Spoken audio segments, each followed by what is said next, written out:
מה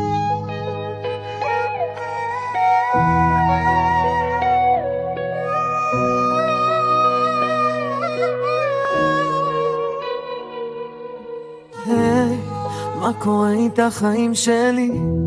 האם חלפו הזיכרונות איתי או שנשארו מעט? תספרי לי איך את מרגישה, זה לא פשוט לך לשנות גישה, להתגבר לאט לאט. אל תחכי לי עוד ליד הדלת, גם אם אין לי אהבה אחרת.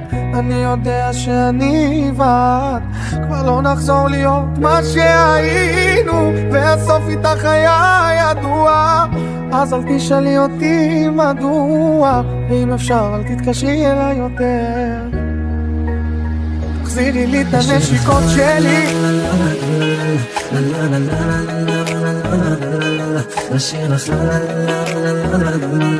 אני צריך לשנות, אני חייב לשחרר, לשיר לך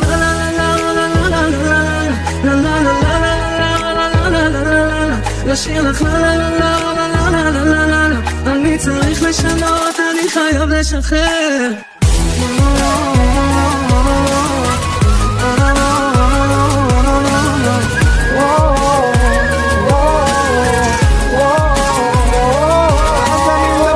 שטויות על עבדה ודה ודה, שותה ופתאום ברוסית עונה לי דה דה דה. אז מה את שותה? זה בא לי טוב, תכף מחר נו אל תחשוב, תגידי את השם כבר לא נושם, תגידי שתמתי בא לי לנקות הראש איתך איזה יומיים, תרגיש כמו איזה ילד מראה שעל הקיר, תגידי לך שהיא הכי הכי יפה בשיר שלי. עשו לי ניסיתי גם שטויות, זה לא עוזר, אם את שומעת תחזרי אליי בא, תחזרי לשיר לך תחזירי לי את הנשיקות שלי, את הדמעות שלי, את הלילות איתך.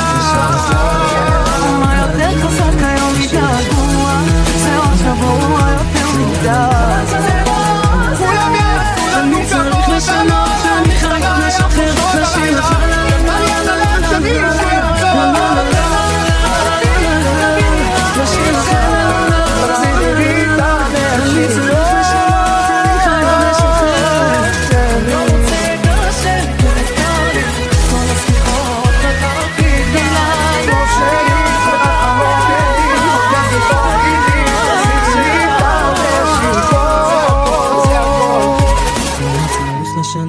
אני חייב לשחרר.